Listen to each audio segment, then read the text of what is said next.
Oh, geez, it's on loop. I didn't mean for it to be on loop. Shut up.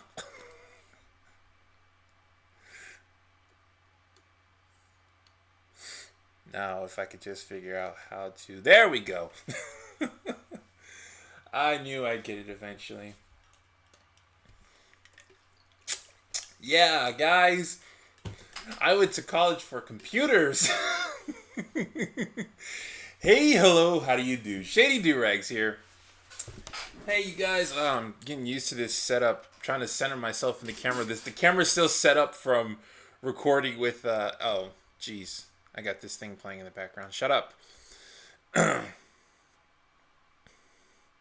What is that song? Did you make it yourself? Yeah, I made it years ago when I first started doing certain videos. I just needed a quick little tune to be me. Hey, you guys, how is it going?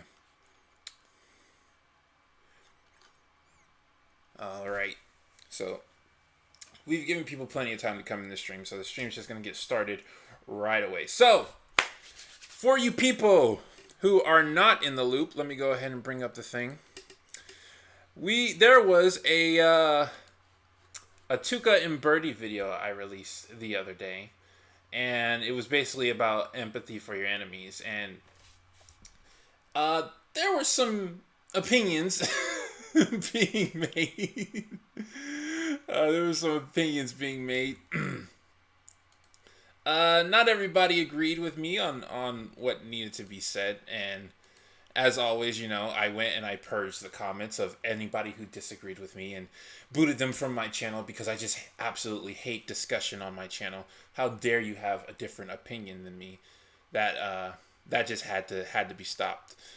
The funny thing is, I knew when I was making the Tuca and Bertie video that afterwards I was gonna have to do a follow-up video, but I thought I was gonna have to do a follow-up video because people were expecting a review. And I was doing an analysis, and I was like, well, people are still going to want to know my overall general thoughts of the show, so I should do a stream afterwards. But no, I might still talk about some review concepts of Tuca and Bertie, but this is more so talking about the comments. And yeah, there's a lot of comments. It's a lot of comments. No, it's not that many comments. This video actually did really do that well for my channel. But the comments in this video were so filled with passion. I felt there was a need to discuss this because, as you know, the whole point of my channel is to empathize with people. So if people are saying opinions that are drastically different than mine, then I want to hear those opinions. It doesn't mean I'm going to agree with them, and like certain ideas are. Doesn't mean I'm going to think they're good ones, but I still want to hear people and hear what they have to say about the situation. And since people were disagreeing with me so harshly on this one, not a lot. I mean, you can see right here the like, the dislike. It's bad for my channel, what I normally get, but it's, oh my goodness, Agrisuko. Everybody keeps asking me about Agrisuko. I saw that on Netflix because you guys keep asking me to review it, and I was like, I thought that was just a child anime thing, and then I saw the concept, and I was like, oh, this is an adult show. No wonder everybody wants me to talk about it. I'll consider it. I still got to get the Big Mouth video done, and I got to finish up the Disenchantment video. But anyway, going back to what I was saying, I really wanted to discuss the ideas of the Tuca and Bertie. Now, if you've come to the stream with a difference of opinion, that's fine. Just know that people aren't necessarily going to agree with your opinion. I'm not necessarily going to agree with your opinion. I still stand by what I said in this video. And the thing is, what I said in this video, because there seems to be a lot of misconstrued of what I actually said in the video. What I said in the video was, Tuca and Bertie is a good show. That's what I said. But I don't think it's for me.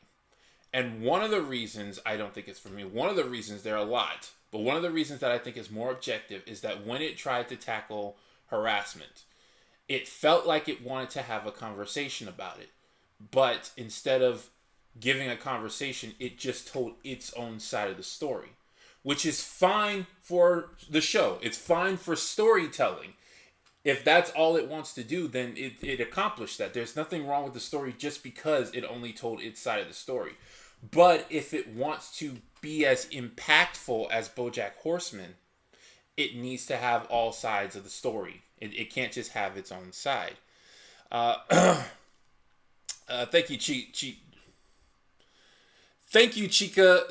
I'm gonna just start calling like people whose names I can't pronounce intellectual. Thank you, my intellectual. Thank you very much for that.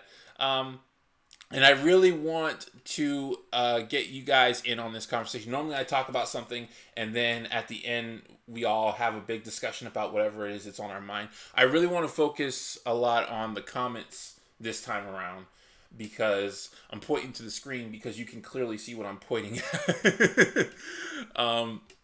I really want to focus on the comments this time. Here you go. See, I got your comments up. I really want to focus on the comments this time around because this is a discussion. I plan on this video being pretty long.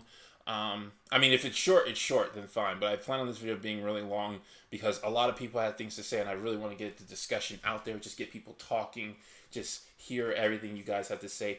And guys, this goes without saying, but I'm gonna say it anyway. That's please be civil in these discussions. You know, I don't care if you argue with each other and whatnot, if you disagree or whatever, just please be civil. I don't want to like regret doing stuff like this. Like the whole point is that I want everyone's voices to be heard in these conversations. All right, so let's look at you guys' comments. Oh, again, just a quick reminder to people that I gotta expand the comments because y'all typing so freaking fast. Just a quick reminder to people that yes, super chats are enabled. I don't know if I even have to remind you guys anymore of that stuff. But super chats are enabled. So if I'm just not getting to your comment and you and you absolutely need to tell me something, super chats are a way of doing that. Or if you just want to support the channel, super chats are a way of doing that. Or if you want to support the channel but not do super chats, Patreon, Subscribestar, and PayPal are all in the description. Blah, blah, blah. Shady Do-Rags is a sellout. So let's go back and reread some of these comments that were being typed. You don't have to introduce the thing, just say the thing. It is, I've watched it, season 1 and 2, and it's really wholesome and honest. It surprised me with how mature and realistic it made certain oh, you're talking about Agre. You mentioned empathizing Dirk and Pastry Pete, who harassed Bertie. Should we empathize John Hood, Bill Cosby, etc., who abused their power to take advantage to their Yes. You should empathize with everyone. Empathize with everyone. And that's a common thing that comes up in the comments, which I will get to the comments of the actual video. What I said in the video was not that we should not punish these people. I never said that. I never said we shouldn't punish. I said we shouldn't treat them like villains. And people, for some reason, they think I'm saying we shouldn't punish them. When I say we shouldn't treat people like villains, I'm talking about the Saturday morning cartoon villains. Like Megatron or Skeletor or just all these evil people like Vilgax, you know, all these evil people in cartoons you see where they are clearly the bad guy. Everything they do is towards a horrible, horrible goal. And sometimes you'll see them manipulate the hero in the show and you're screaming at the hero, they're the villain. Why would you even listen to what they have to say? They're clearly going to do something evil. Because a lot of these people are evil for the sake of being evil. And there are people out there like that. There are actual villains out there in the world. But I would say we shouldn't villainize people just because they do something we don't like. Or even, let's go further. Just because they do something that's objectively bad, we shouldn't villainize them.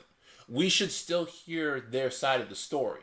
That's why in where I live, we go on innocent until proven guilty. Because you got to hear all sides of the story to get a clear picture of everything. Now, hearing their side does not mean it will justify their action. That was another comment I got a lot. It doesn't mean it's going to justify what they did. They might think it justifies it, and you know it could justify what they did. Once they explain their side, it could make you say, "Oh, okay, well that's a good." But it's not necessarily going to. It's just going to make you fully understand what's going on.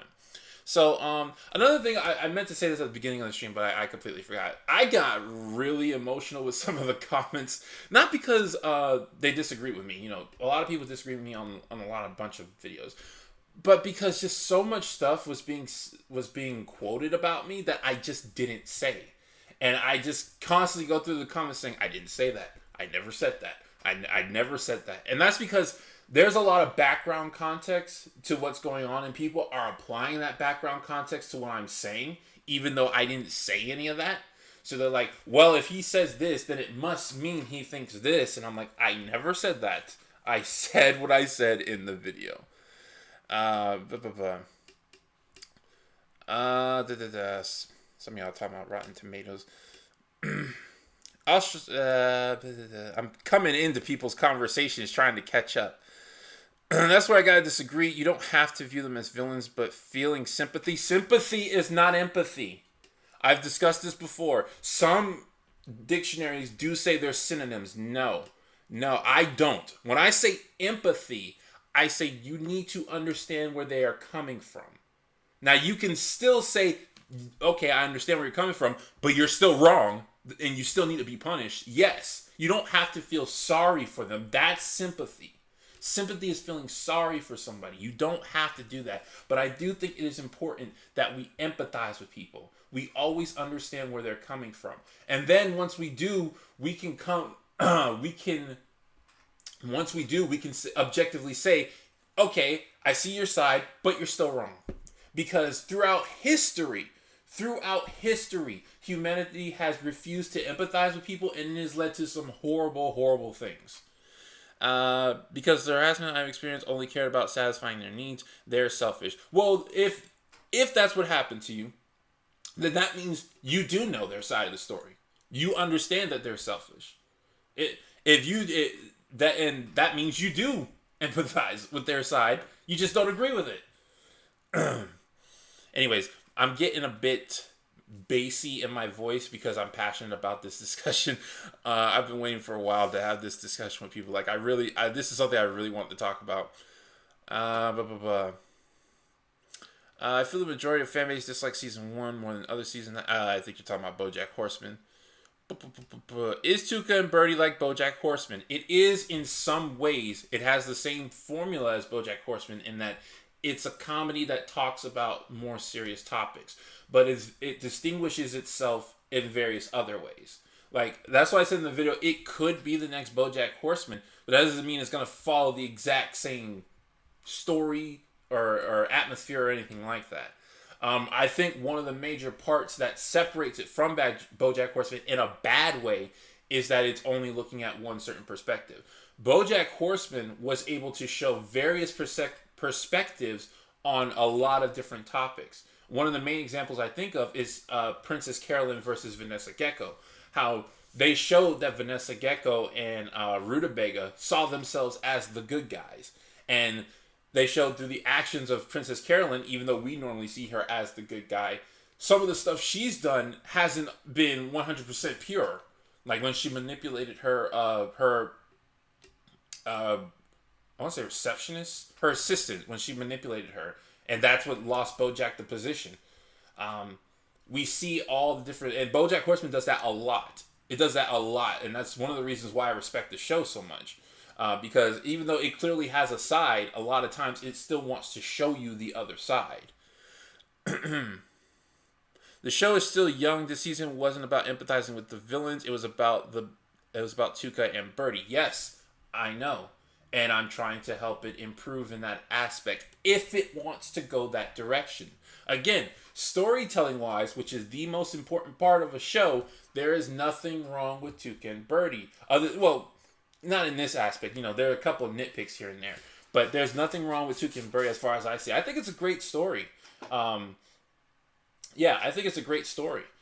But if it wants to be as impactful as BoJack Horseman was, then this is a step that needs to change. If it doesn't, then fine. It can keep going in the direction it's going. If that's what it wants to do.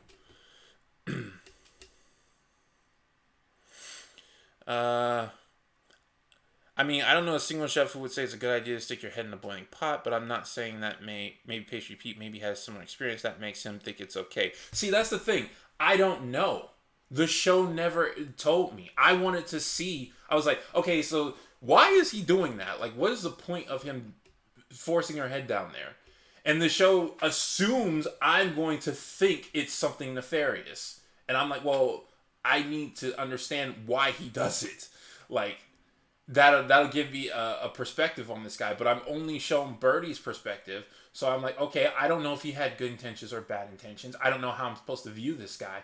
I guess what he did was wrong. I wouldn't want my head shoved into a freaking boiling pot. I would have acted the same way as the canary, who's, by the way, one of my favorite characters. The I think she's a canary. Uh, the yellow bird. I don't remember her name, but was it Dorothy? I think it was Dorothy. Yeah, I would have reacted the same way as her, except I wouldn't have left like that. I would have stood my ground and be like, "Yo, what was that? Why did you just shove my head into a pot?" Like, I forgot what I was saying. I completely forgot. You're saying we should be able to empathize so that we can properly discern whether they are objectively bad or good. With BoJack almost sleeping with Charlotte's daughter, is that what you mean? With BoJack almost we see BoJack's side of the story in when BoJack almost does the thing with Penny. We see his side and we understand his character more because of it.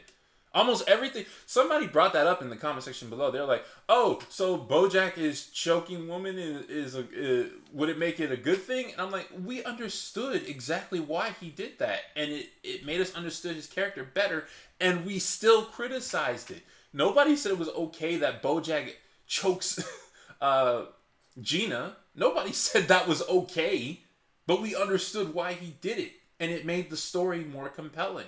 It made us understood that he needed to seek help.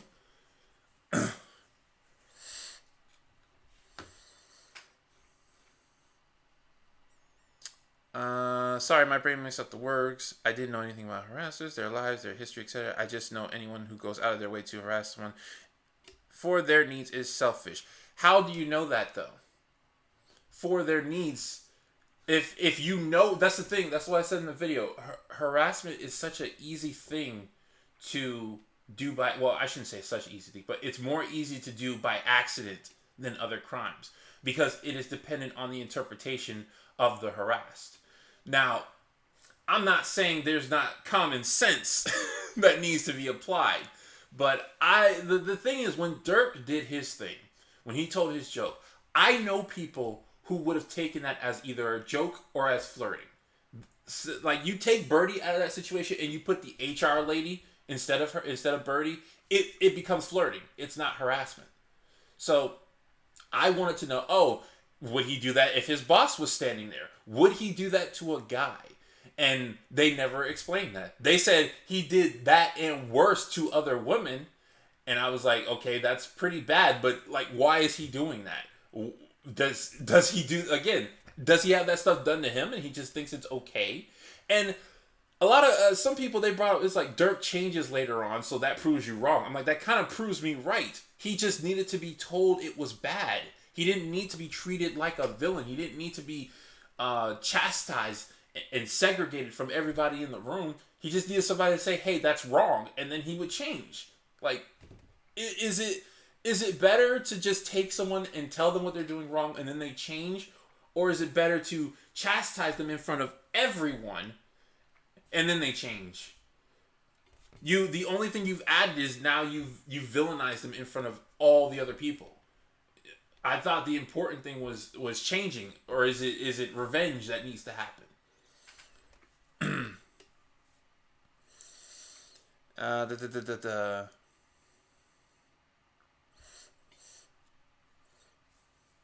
I left the season extremely confused. Pastry Pete wasn't set up properly as a bad guy. It seemed like a complete. Yeah, it did seem like a complete 180 to me too.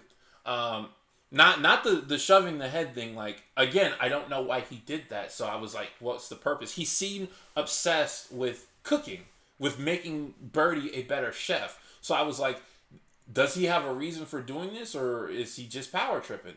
But I was never told. And then at the end, once Bertie leaves, he suddenly doesn't want her to succeed at all, and they're like he's kicked every person who's ever worked, or he's so competitive that he doesn't allow other bakeries in the neighborhood.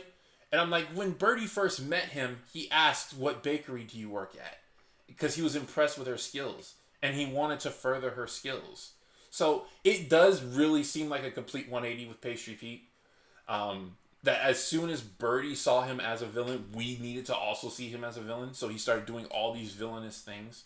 There are a lot of things he did that made Bertie uncomfortable. Don't get me wrong, like the boiling pot thing, the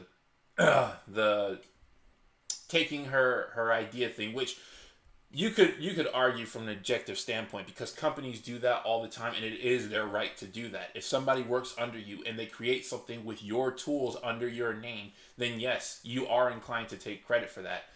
There was a similar thing in F is for Family.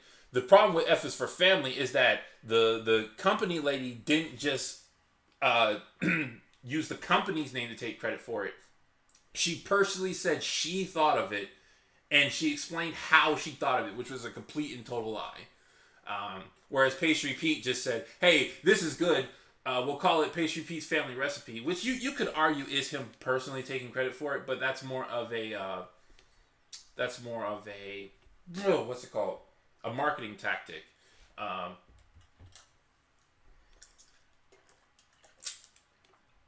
would say.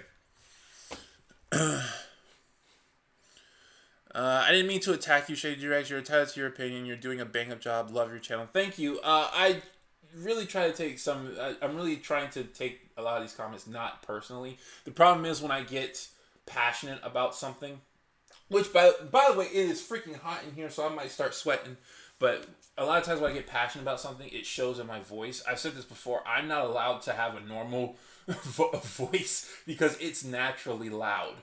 And when I get passionate about something, my voice goes to normal levels. I normally have to talk really low like this, and like just talk really quietly because my voice is so booming loud.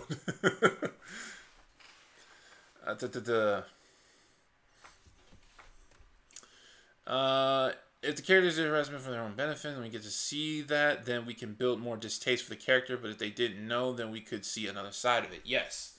And again, that doesn't mean we justify. I was supposed to get to the comments in the video, but you guys' comments in the actual comment section is also what I wanted to talk about. I want people to discuss more about the friendship Tuca and Bertie had and the problems they experienced, like the argument they had. I'm glad they showed a bit about women and friendships. I mean, Tuca is a character I was never going to like. I really don't like obnoxious characters that don't think about other people. For the most part. Well, there's a certain there's something about the way Tuca is obnoxious that I don't like, because I've said before, like one of my favorite character archetypes is the bully. So, but I think it's more so that she's just allowed to get away with being as free as she wants. You know, the whole concept of Tuca and Bertie is freedom versus safety. Which is something that is usually talked about on a grand scale of countries rather than with people. Tuca represents freedom, Bertie represents safety. You have too much of one, you lose the other. And that was the problem. That's why they broke up. I thought the season would end with Pastry Pete not realizing that he made Bertie feel uncomfortable and learning to be a little less hands-on. I didn't think he knew what he was doing. I mean, I think a better story would have been if Pastry Pete was still a good guy. Like, in the end, we saw him helping Bertie, but he had this thing he did, and that made Bertie uncomfortable. You could explain it any way. You could say, well, he didn't realize it, or you could say, well, he did realize it, but he did it anyway because of whatever reason. Even if the reason is he just likes to manhandle people, like, I think that would have made for a more compelling story than just he's now evil because Bertie stood up to him. I just wish Tuca and Bertie as characters were more developed. Sure, it's the first season, but they're not as deep as... I think Tuca is pretty developed. Tuca is not the same character that she started with at the end. They try to really say that Bertie isn't, but I don't know. Bertie still really feels very similar. I think a lot of her development was very. I don't want to say forced, but sudden. It really came, you know. It was like the whole swimming scene was like, oh, she's a new person now. So I'm going to read some of these comments. This is the most upvoted comment on here.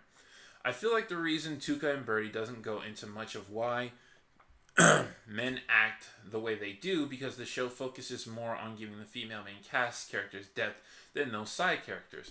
I agree. Again, I was saying story-wise, it doesn't need to change. I was saying impact-wise, though, if it wants to have the same impact, then it needs to change. It's still season 1. It hasn't had a lot of time yet to establish this stuff. Fair enough. It started, but it still has time and space to grow. Yes, that's why I'm giving it critique, because I want it to grow in the proper direction. Also, a lot of media focuses on men and bad things and why they do them. A lot of media focuses on people and bad things and why they do them.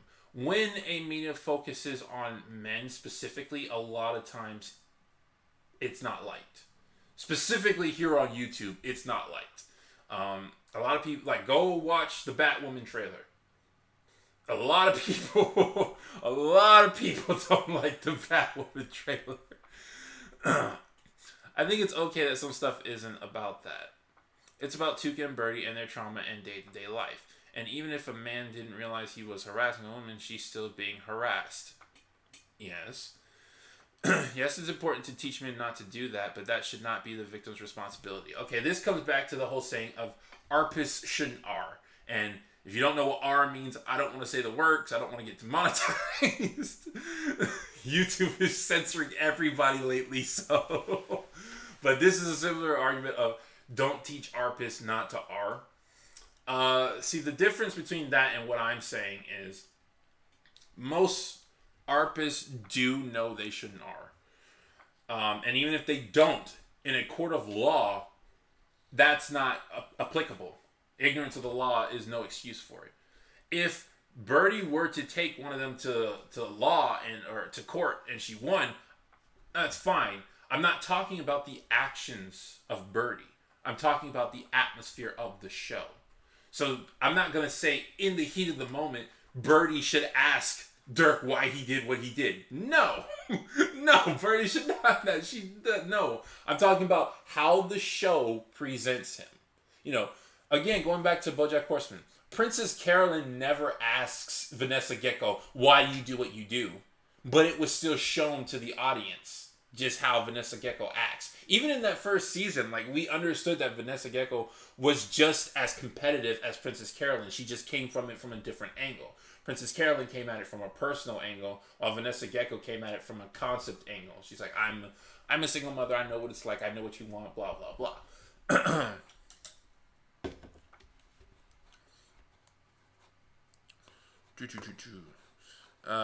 Where's my mouse? Oh, it's over there.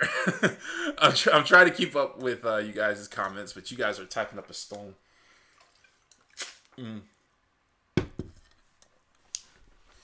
I thought the show could have done better at foreshadowing. We were never told anything about Bertie hating swimming until it is relevant.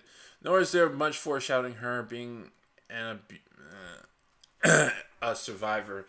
Yeah, they kind of wait till the last 3 episodes to foreshadow that. I mean, they do foreshadow the crab. In the second episode, she says she's scared that a crab... She does say she doesn't like... No, she doesn't say she doesn't like going to the beach. She says she thought about going to the beach and then decided not to. So yeah, it could have dealt with more foreshadowing. You're right. I think Bertie is pretty developed. I really love the way they portray her anxiety. A lot of people who relate to her do. That's the thing about Tuca and Bertie. It's right now, it's preaching to the choir. Which means anybody who disagrees with its message is not going to hear it. Anybody who already agrees with its message is going to love it. I know people who act like Bertie in real life. Like I do. I was like, well, that reminds me of something my friend did. My friend does all the time. But Bertie is not me at all. And the show focuses so much on her perspective. It's hard for me to latch on. The only person I can latch on to is Speckle. But he's more of... I want to say he's more of a side character because he's basically there to support Bertie. And that's double entendre.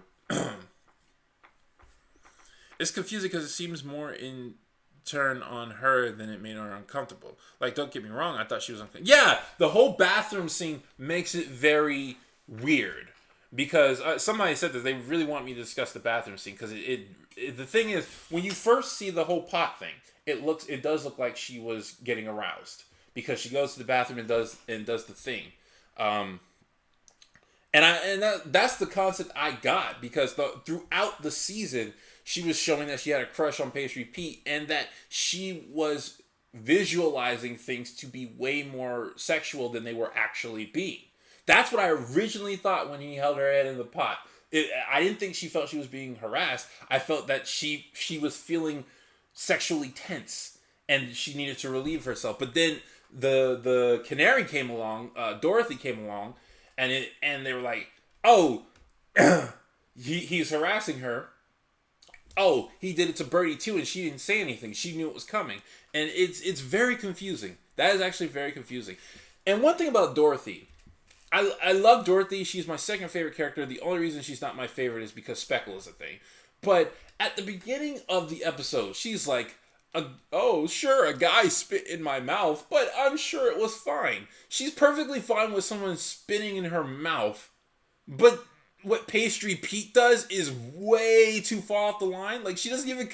She's like, yo, this is clearly horribly wrong, you holding my head here. But someone spitting in her mouth is perfectly... Like, it's not even perfectly okay. She was trying to think of a good reason for somebody spitting in her mouth. It's like, why did she give that person the benefit of the doubt, but not Pastry Pete? Like, that's weird.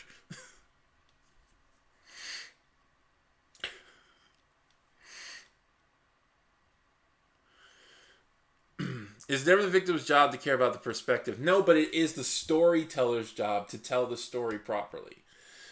Charlotte and Penny were never demonized for being angry at Bojack. They have a reason to be. Yeah.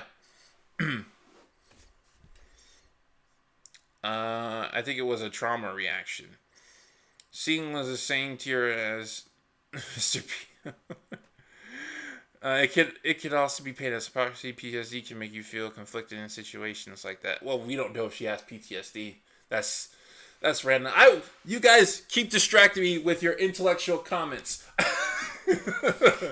Just going back to this comment that's on the page. Yes, it's important to teach men not to do that, but that should not be the victim's responsibility. Also, the boiling pot thing wasn't the only issue with Pete. It was that he always assumed women wanted him. Where do we see that he assumed women wanting him? I've never seen that. And crowded Bertie's space. Yes, because he's in his restaurant. The reason why he's crowding Bertie's space. Now, obviously, that doesn't give you permission to do whatever you want in a restaurant. But just because it's your place, you can just do whatever you want with people. No. But if you're comfortable in your restaurant and somebody comes in and you start getting in each other's space, it happens. Like, other than the baking scene and the pot scene, crowding Bertie's space, I think, is a bit much. Like, the only other time I can think of is at the end, right before Bertie quits, where he puts her arm around her. But that was a friendly gesture. That was a little fun for a while, but then it really, really wasn't. See, I don't like people touching me, period. I don't like hugs. I really, unless you're a family member, I don't want to touch you at all. So, it's like, thinking about it from that perspective, if somebody hugs me, am I in the right to just villainize them for their behavior? I think it's fine if you don't like the show or if it's not your cup of tea, but I also think it's okay. It just focuses on the survival of sexual assault and harassment without the perpetrator's point of view. Storytelling-wise, it is. It's not a bad story if it doesn't do that. They don't need to be in this space because it's not for them. Yes, that's fine. But if you're trying to get this message out to people who disagree with you, you're not going to by preaching to the choir. You have to show the opponent's perspective and show why it still doesn't make it okay. Still a high quality video though. I like a lot of your work. Okay, that's just going too far. Freaking, you leave the nerve of that guy liking my work. Or girl. I don't know. uh, Next one. I like Tuca and Bertie, but I think the argument they got into near the end of the season wasn't well executed. If they made them get into a big argument in the second season, I think it would have been better. That's not pertinent to the video, but I will say I was fine with the argument. I think Tuca though was like clearly in the wrong. Like you can't even side with her in that aspect. I really like if you give me that's again not relevant to what I'm trying to talk about. You people and your compliments. Here we go. Somebody who actually disagrees with me. Yes, let your voice be heard. You reserve the right to dislike a show, Shady, and even morally disagree with this message. I didn't morally disagree with this message. I specifically said it's a fine message to teach. However, I think it's... Wait. However, it's think it to be unfair. I think that's supposed to be two. To think it to be unfair to try and assume it's going to be the next BoJack Horseman. However, I think it to be unfair to try to assume it's going to be the next BoJack Horseman. The reason why I put so much emphasis on it being the next BoJack Horseman is because I didn't even know this show existed until a bunch of people came at me and said, are you going to talk about Tuca and Bertie? It's by Lisa Hannawall. Are you going to talk about Tuca and Bertie? It's by the maker of BoJack Horseman. A lot of people were wondering if this was of BoJack Horseman quality. I'm the BoJack guy, so they come to me asking that question. So I'm watching the show thinking, well, is it? And I say, well, it has a similar formula. It's of similar quality, but there's a very vital ingredient missing. This was a question a lot of people wanted answered. And that's why I said in the video, if it wants to preach to the choir, if it just wants its audience to feel its feels, then it's perfectly fine to do so. But if it wants to be as impactful as BoJack Horseman, then it needs to do something different. It needs to change. Okay, I find it to be a great show, even if people who work on Bertie and Tuca... Okay, this is blasphemy right here. Which it should be called Bertie and Tuca, because Bertie is the protagonist. Tuca is a deuteragonist. But Tuca gets top billing. Bertie and Tuca... I guess Tuca and Bertie does roll off the tongue better. Two users still do. Had a job in BoJack Horseman. Of course, it's going to diverge on its message and themes far from what BoJack seeks to talk about. I don't mind its themes. I mean, its themes are not as relevant. Well, BoJack Horseman's themes aren't really that relevant to me. It's just has an interesting story. And yes, much of my defense comes from my experience as a woman, and I could relate to a lot of the subject matter this show tackles. Due to it not only actually being genuine and sensitive on these experiences, yet a woman actually wrote it, so I know it comes from someone who has certainly been through things like this before. I've heard other people say that. It's a show by a woman, written by a woman. That doesn't really have any bearing to me that much. I mean, if you had a show about a man written by a woman, I might be like, well, what do they know? But if the show itself is portraying men properly, I'm not even going to think that. I'll look at it and I might be surprised. Oh, wow, this was written by a woman. They really understand. But I've seen women who really understand men and really understand the struggles that men go through, even if they haven't gone through them themselves. And I have seen some women out there who have taken the extra step to go through it themselves. So I don't know why that's so important to other people, but I can't really get into it too much. I lost my place. Mouse, this is what you were for. Oh, you guys can you see my mouse? Oh yeah, you can see my mouse. Oh hey, there's me. Due to not only being genuine and sensitive on these experiences, a woman actually wrote it, so I know it comes from someone who has certainly been through things like this before. Wait. That's something else. A woman actually wrote it, so you know she's been through all this stuff before. Like, everything that happens in the show, you believe she's been through before because she's a woman. That's a mentality I can't get behind. Like, I think there are a lot of experiences that most women will go through. Just like I think there are a lot of experiences most men will go through. But to assume they have because of that is not a mentality I can get behind. So yes, my defense will be biased and based on my personal experiences. Well, at least you're willing to admit that. I try to admit my biases. So I'd argue against your debate if Dirk didn't know what he was doing made someone else comfortable, even if that's true and he didn't know. Well, how can you argue against the debate? Well, first of all, how can you argue against it even if it's true? When confronted and was explicitly told by multiple people that it was harassment and unacceptable behavior, you didn't finish that sentence. Naturally, the dissent, although ignorant perpetrator would apologize. Naturally, the decent, although ignorant perpetrator would apologize or be baffled by implications of their actions. Dirk sat on his high horse and got surly with those telling him it wasn't okay. Wait, what? No, he was baffled. He was like, first of all, Bertie accused him, and he was like, "I'm sorry if my joke hurt your feelings, because I don't know if he honestly saw it as a joke or if he knew what he was doing was wrong. But that is a defense someone who sees it as a joke would do." And then everyone ganged up on him, and he said, "Let's not get into a mob mentality," which they were. They were getting into a mob mentality. Again, that doesn't make what he did right or wrong, but that group of people was getting into a mob mentality. Somebody had said something, and they were forming a bunch of hatred on that guy and getting support from each other of their hatred. That's a mob mentality, and they were seeking some kind of justice.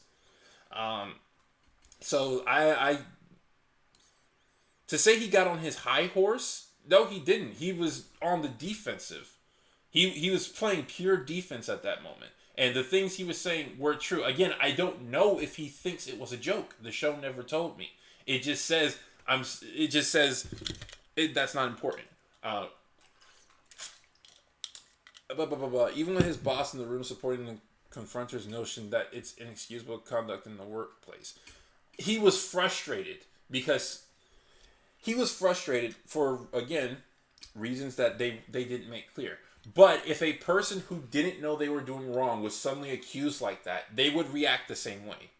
They would react with sudden anger because they don't know what they did was wrong, but they have to listen to their boss. He got bitter because he was caught and he was patronizing towards those accusing him. How do you know that? How do you know he was bitter because he was caught? By the way, if I'm reading your comment and you're in the chat, like, I don't know, at me or something, because I want to hear responses from the people who disagree with me. Like, but how do you know he was bitter because he was caught? How do you know he just wasn't defensive? How do you know he wasn't bitter because he believed he was punished for a crime he didn't commit? Or not a crime he didn't commit, but a crime he didn't think was a crime. That could have been why he was bitter. I mean, again, if he's afraid of getting caught, why he's doing it? I'm sorry. I don't want to get into that conversation because that's a topic I don't even know a lot about, and I'll really be putting my foot in my mouth. All right, let's see what you guys are saying. How many people agree that the argument the show is not made for you is tire deflection argument when critics point some flaws in the show's logic or characters? I do. I really agree. The thing is, I think it is important for you to understand that a show isn't for you. But that doesn't mean you can't critique it. That really doesn't. A show being for you is more about how much it's going to entertain you. It's not about whether or not it makes sense storytelling-wise. Because BoJack Horseman is not for me. I keep telling people that. BoJack Horseman is not for me. But it's still entertaining to me because it's a really, really good story. Dirk was a character that existed to show what happens to women in the workplace. I also like that Dirk is just one person, which shows that it's not just every man who does things like that. I mean, yeah, that's all true. Will this stream be uploaded to your channel? Streams are uploaded to my channel automatically. I always upload, or I don't turn that off. So unless it's just a really boring stream, which I don't do those anymore. I used to do them back in the day where I would live stream and then it just turned out really boring. But unless it's like a really boring, unproductive stream, no, they're always going to be uploaded to the channel. Or if it gets copyright, I might take it down. I highly doubt I'll take down a copyrighted stream, but that's a concept I might do. It does show how women can be uncomfortable to being harassed by men, like how Bernie was abused by Pete. It's a legitimate excuse. It shows the comment was not meant to do harm. Dirk was in the wrong, so I disagree with that, but Pete wasn't so bad. Well, I think both of them are in the wrong. Again, as I said in the video, one made an inappropriate comment, the other violated Bertie's personal space. Both of those are incorrect things to do. You shouldn't do those. I mean, the reason the comment is wrong is because it's inappropriate for a work environment, but people do things that are inappropriate in a work environment all the time. You know, everybody's watching a video and laughing at it. That's inappropriate in a work environment. But B, Dirk clearly was not on friendly enough terms with Bertie to make that kind of comment. And from his perspective, he might have been, because he's known Bertie for what seems to be a pretty decent amount of time. But you shouldn't be making comments like that to people who you're not comfortable with. But though there is a debate about it on if you're like trying to flirt with them, because if you're trying to flirt with somebody, unless you take a step forward, you're never going to get anywhere. So it's difficult for that limelight. I feel this season was really rushed, and that the Pastry Pete situation fighting Bertie's past being revealed should have been season. See, I was praising the story. You guys are like making me doubt it now. You guys are making me fun. You're bringing up really good critiques of it. Like, the thing is, I know that I have the reputation as the BoJack Horseman guy, so I know there were going to be people who, if I said I don't like this show, they're going to be like, well, Shady said he didn't like it, so we're not going to watch it. And I was like, no, this show deserves people to look at it. This show deserves a chance. There's a lot of talent behind it. But, like, at the same time, I'm going to present flaws, or at least what I think are flaws. I agree with your take on the show. I think the solution would have been not making this a spiritual successor to BoJack Horseman. It's nothing like it. Shouldn't be using the art style or comparing itself to BJ. Honestly, I don't see it using BoJack Horseman's art style. I just think it has anthropomorphic animals. That's really the only similar. I cannot recall a single human in this show. They say there are humans in this show. I can't recall one. Also, the art style changes up a lot of times. And I think most of the time it really works because it's generally used in a situation where the atmosphere has changed. I really like the nighttime thing when Tuca went on her date and how the outlines were lightened and the background was just crude drawings. Like, I really like that. Wasn't Dirk kind of a jerk, though, because he stole Bertie's idea at the meeting and he made her uncomfortable to keep her down, so Dirk himself would look like in front of the boss. Doesn't that make him a jerk? Yeah, he is a jerk. This is something the mysterious Mr. Inner went through in his Homer Simpson review. A lot of times we see someone as a jerk, and then when somebody accuses him of something that's worse than being a jerk, because they're so close, we want to make that leap. But no, you can't. Just because somebody is done something bad, it doesn't mean you can suddenly accuse them of the next bad thing. Yes, Dirk is a jerk, but we cannot assume that because he's a jerk, that his actions from that other event were for jerkish reasons. That was fun to say.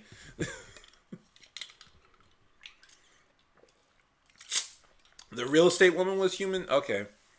I can't recall any humans. Dirk was worse because his actions actually reflected his views on women in the show. Pete didn't seem like he had a negative view of women, but Dirk obviously looked down on him. Dirk looked down on anyone in general except his boss, because that was his boss. We only saw him interact with women. So we don't know if he looked down on specifically women. He just looked down on Pete. And it was that he looked down. It was that he just acted a certain way. He looked down on Bertie. He definitely looked down on Bertie, but that was because he was just cheating off of her, basically. We don't even know if he really looked down on her. Afterwards, he came to hang out with her, when he was changing himself. All right, I'm going to go back to this comment. But to me, Dirk's reaction wasn't someone who... wait, I think I skipped this. Again, I could be completely wrong. I could be being too indifferent and too defensive myself. However, with the kind of experiences I've had and those around me have had, Dirk's response to these claims of harassment was nearly an identical reaction we got when me and my boss and some other employees went to confront our harasser. The perpetrator did the exact thing Dirk did. They got defensive, they got angry, they patronized everyone who spoke against them, and didn't seem the slightest concern with the severity of what they said, so perhaps it's slightly experience and cynical on my end shady. Again, at least you're willing to consider that. But to me, Dirk's reaction wasn't of someone who didn't know what he was doing. It's of a self-obsessed person with creep levels of entitlement. Because he is a self-obsessed person with creep levels of entitlement. But that doesn't mean that's why he did those specific actions. And Bertie's boss is the exact same way in my opinion. Oh, you're talking about Pastry Pete. I thought she was talking about her other boss. Others have told him it wasn't okay and it's uncomfortable. Who told him before that it wasn't uncomfortable? Yes, other people have worked with him, but we don't know why they quit. Like, we don't know if other people told him it was. The only person who did it was Dorothy, and she didn't properly explain herself. She said... She shoved herself away and said, "Yo, what's going on?" And he said, "You're overreacting." She said, "No, I'm not, you creep," and left. She didn't say, "You're forcing my head down, makes me..." I mean, again, when you're in that situation, you don't necessarily have to do that. You know, somebody is mistreating you, then, yeah, getting out of there is probably a really good idea. You don't know what that person is capable of. But I'm talking about how the show presents them. So to say that other people have confronted Pastry Pete about his behavior, we don't know that. That wasn't put in the show.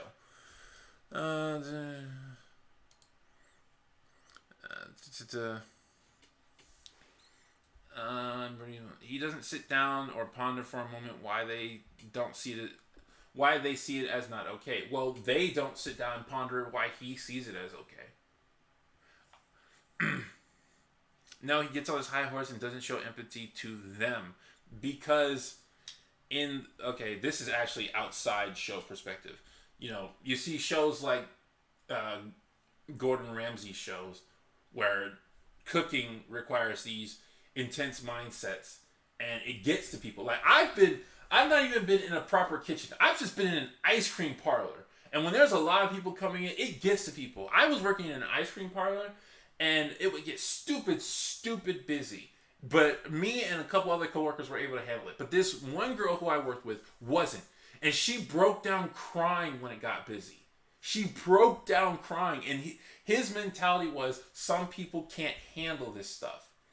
And that was the excuse he used. Which is an excuse somebody who believed would use. But I wasn't sure his mentality, so I don't know if that's what he was actually thinking.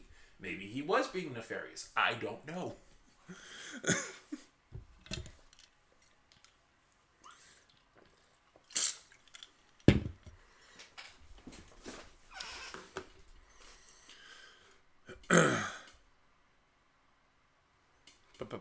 Okay.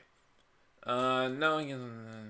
To me, empathy is a two-way deal. No, it's not. It should be. Empathy is not a two-way deal. Somebody doesn't have to show you empathy for you to show them empathy.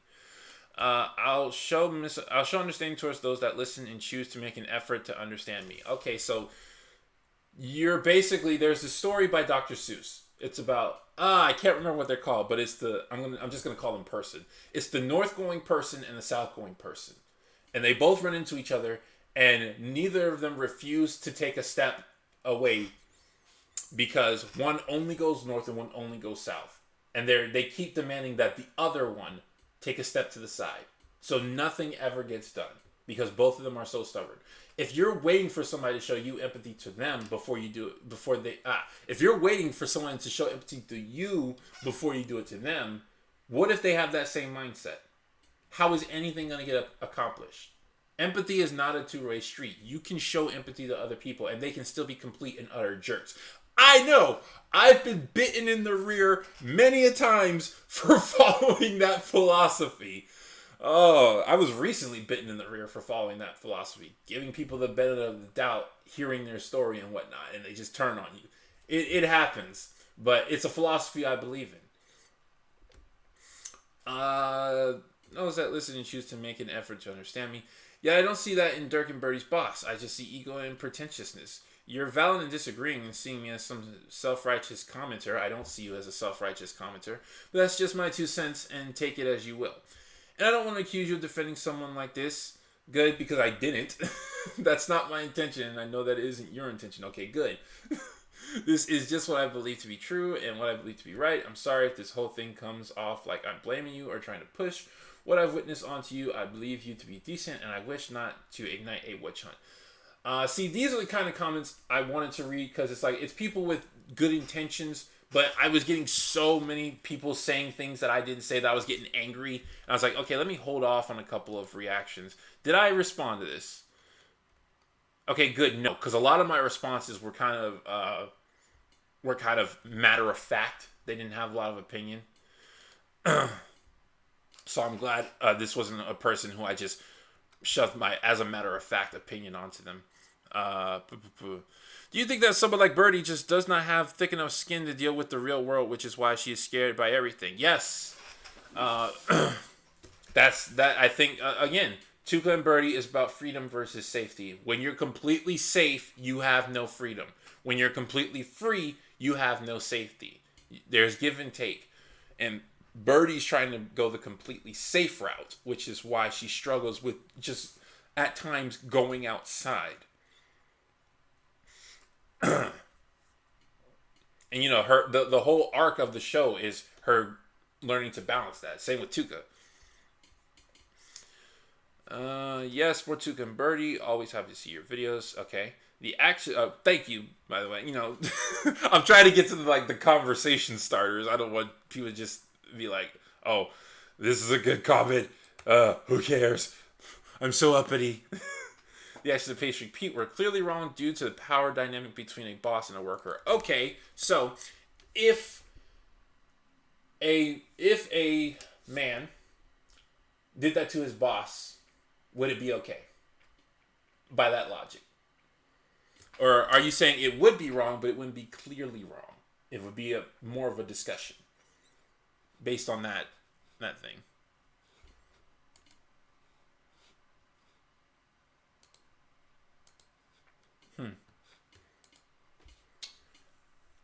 Netflix, watch. Okay, that's not a relevant comment. I mean, is there any justification for holding someone's head that close to a boiling pot?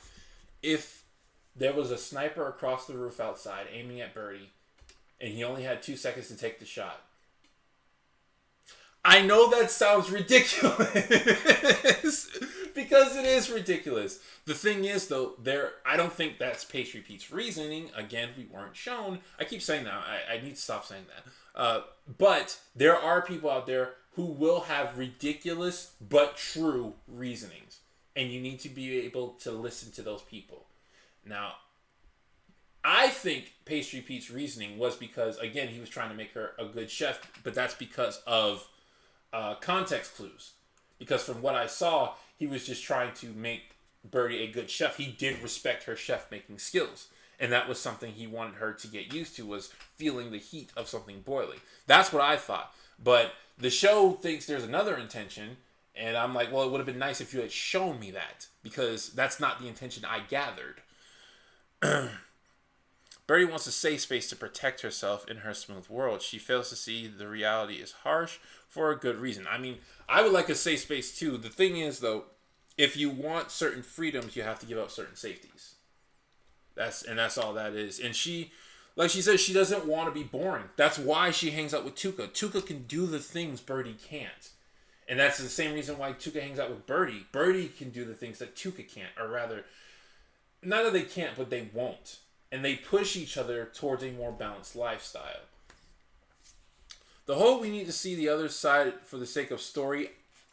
Okay, again, I'm going to try to remain calm. But this is the kind of comment that really got under my skin. I did not say for the sake of story. I specifically said the story is fine. It's better than fine. It's great. If it wants to be impactful like BoJack Horseman was, if it wants to get its message out there to people other than people who already know the message, other than people who already agree, then it needs to change. Is, to be honest, a bad take, because that really wasn't the point. The point was supposed to show how these actions affect the victims of harassment. I know. Like, it's really not supposed to be an all-size kind of deal. And either way, both of these characters do inappropriate things considering they are both at the workplace. It shouldn't be up to the victim harassment to communicate. Okay, so let's talk about what Bertie did. In the case of Dirk, Bertie went to HR and she told HR what happened. That's exactly what you're supposed to do. That is exactly what you're supposed to do.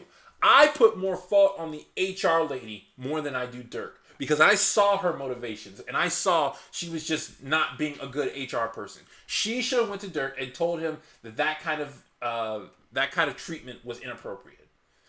The next thing she did was she tried to schedule a sexual harassment meeting. Again, that's a fine thing to do. You think there's a problem in the workplace with that kind of work, you do that. Schedule one. That's great. The next thing she did was she called Dirk out publicly. Now, I don't think she should have did that. I think she should have taken Dirk to the side and explained to him. But at that point, I don't blame her at that point because she had tried multiple routes that were the right routes and she was frustrated. So even though I think there was a better way to handle it, I don't put fault on Bertie for at that moment coming out and saying something. And with Pastry Pete, the only thing I think she should have done was explain why she was leaving. Because she didn't. She just said, I'm going to start my own bakery. It does, at that moment, seem like she's being ungrateful. But I said in the video, Bertie was not wrong for confronting these people. She was not even wrong for getting angry at what they did. I said that. Okay. Sorry, that's the kind of comment that made me angry. Did I respond to this? I did. Yeah. Okay, I specifically said it wouldn't be for the sake of the story. The story is fine. What is this? You keep mentioning what you think the story and generally. Okay, that's not really relevant. Bertie probably needed other people with her to feel confident, even if it put Dirk on the spot like that. Probably, yeah. That is because it's kind of a risk because the mob could disagree with you. Mob mentality is dangerous because the mob can disagree with you. But if it agrees with you, it makes you feel really good. It makes you feel powerful. As YouTubers understand mob mentality because you can tell your audience to go do something and a good chunk of them will do it. And that includes like go to somebody else's video and harass them. Like a lot of people will do it. It's a dangerous thing to have the power of mob mentality on your side, and I would say it's in most situations you shouldn't do it because to be honest, I don't see what was wrong with his joke about her shirt. Pretty innocent joke, to be honest, and that's my point. There are people out there who are not going to get it. They're not going to see what he did was wrong. And instead of showing his perspective, you ignore it so the people who disagree with you don't understand why it's wrong. So you're not going to have the impact you want. I definitely agree that it's better to have perspective on all sides because it's good to see what led people to become what they are. However, I'm not really fully on board with your reasoning. For Dirk, he was definitely a flat character, though I never really perceived him to be an outright villain.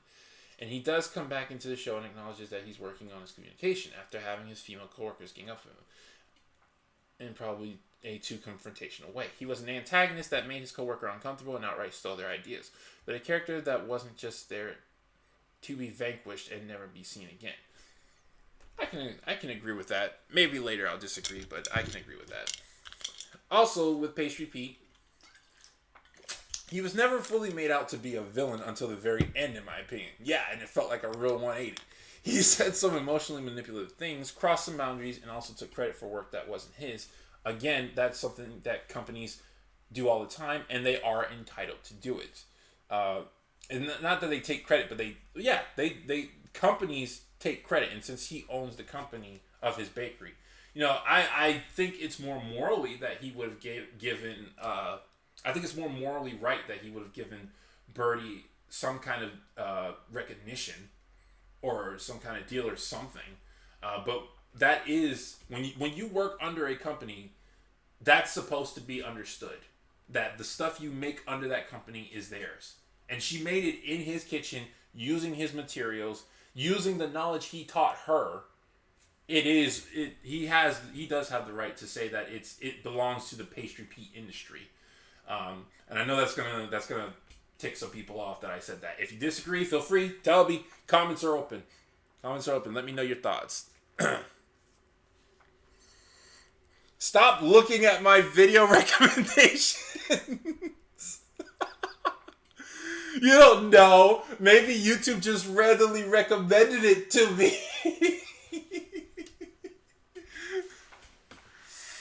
I don't see how Dirk asking, is that why you wore that tight sweater, is bad without context, but if the two aren't close, then I guess it can be inappropriate. In the workplace, it is considered inappropriate. You're not supposed to make sexual comments in the workplace. It's just a given. Now, again, there are a lot of rules in the workplace you're not supposed to do, but people do it anyway because nobody cares. I know people who make jokes like that all the time at my job. And that's because they know each other well enough to make those kinds of jokes. You know, the people at places I work, they even say that, hey, don't joke around with people you don't know because you don't know what you're going to trigger. Okay, also PHP is never blah, blah, blah. This is a common type of character person in the career field, and we had a perspective that Bertie wasn't entirely sure how to react to his behavior.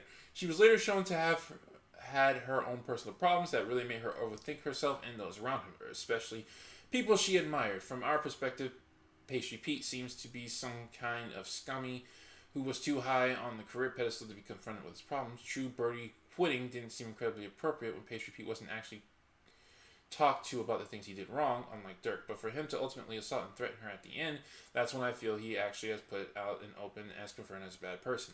And yeah, I agree, but again, it felt like a 180. It felt like the show wanted us to see him as a villain as much as Bertie did. And that's why all that stuff happened. Until then, we were alongside Bertie with a flawed perspective of a powerful individual who was doing good things with her goals and skills. I like this paragraph. Tuca and Bertie definitely has way more comedic and surreal tone than Bojack. Bojack in the old days had a very comedic tone. Not surreal though. Tuca and Bertie wins with surreal. And I wouldn't even dare to say that it's the next Bojack. I think it could be. Even if it's not exactly a Bojack clone, I think it could be. I think it would just tackle different problems in a slightly different way. But it would still have the same impact if it only was willing to be empathetic. Lisa Hanwalt is the production designer for Bojack, but is the creator of Tuca and Bertie. Okay, see, I saw it said producer. So, and the things I looked up said she was the producer of both. So, and a lot of people were just telling me this is for the creator of BoJack Horseman. So I did make a couple leaps there. That's my bad. A lot of the story points with more serious tones did seem a bit rushed, though I feel it was all because it was 10 episode series ordered with no promise of later seasons. But I won't deny that the show has its shortcomings and flaws. Okay, respectable. I hope you don't mind me chipping in with my thoughts and perspective. Yes, I do mind. Your opinion is different than mine, and as we all know, opinions that are different than mine need to get out. As always, I love your videos and look forward to the next ones. The next ones. Is that proper? I think it's proper. Okay. There we go.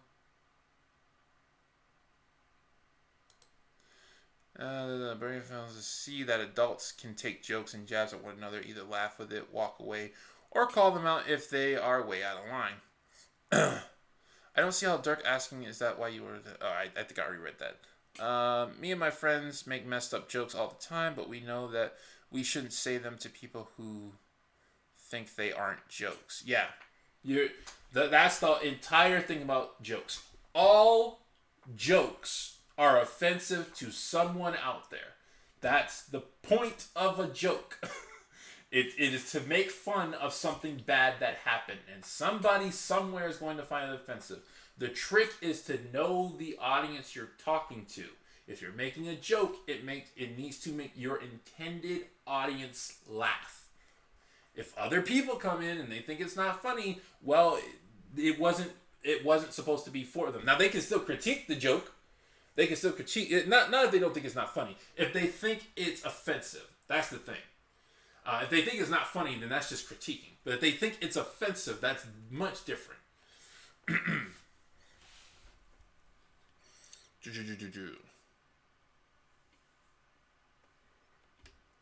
Tuca and Bertie are women, and I can't relate to that perspective. No! That is not what I said! Oh my goodness. Tuca and Bertie are women, I can't relate to that perspective. That is not what I said. Bojack is a horse, and you can't relate, and you relate to his perspective. Okay, so, yeah, I responded to this one. I remember, but so Nicole here made a really good comeback too. Yeah, but the show focuses on a woman's perspective and problems, and BoJack isn't about being a horse. Yes, that right there. BoJack has completely different issues. His last name is Horseman. He's an anthropomorphic character. Also, to him, Bertie aims for a different audience. It wasn't made for Shady. He still recognizes his quality and potential, though. Yeah, I couldn't tell if this person was joking. It kind of seemed like it could have been a joke. I responded as well, but Nicole had a much better response than I did.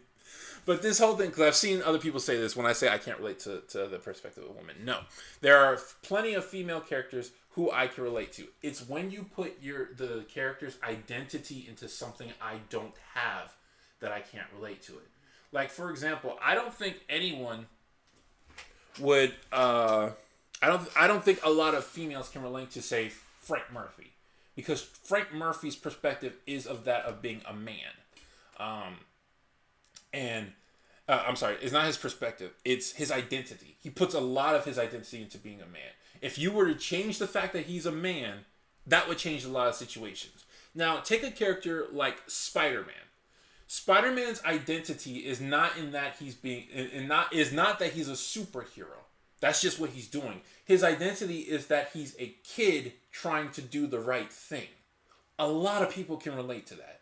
Even if he wasn't a superhero Spider-Man, if he was just regular Peter Parker trying to do the right thing, people would still relate to that. The superhero just makes it more exciting.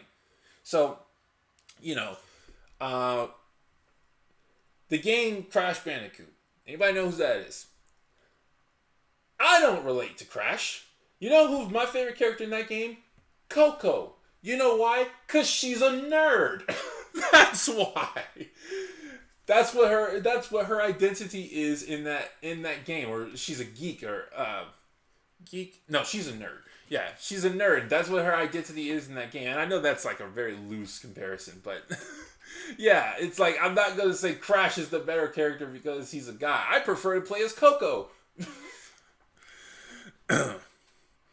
HR department work or schools are a corrupt joke. Some of them do find a way to get dirt on someone just to get offended for someone else. Yeah, I can't really comment too much on that. I don't know too much about that. I just know what their job is supposed to be. It's not that I can't relate to the struggles. My problem is simply with the writing and nothing more. There's another. In general, don't make me... Okay. Alright. Going down... I think it's fine they not show the sides of Dirk and Pete because the show is not about having empathy with the villain. It's just about the problems women have to deal with on a daily basis. How Tuca and Bertie feel, it's about them. The show is not the new BoJack Horseman. It's its own show. Okay, I explained most of this, but I'm going to say this part right quick.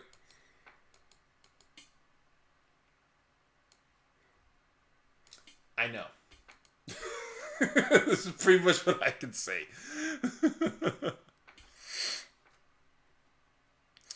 The Pastry Pete was a play on bosses that used their power to do what they want to their underlings. They didn't get that across well enough, but he was a representative of people like Harvey Weinstein, which is why Bertie reacted the way she did, to show the viewers you don't have to take that, you're better than that, and they should know better.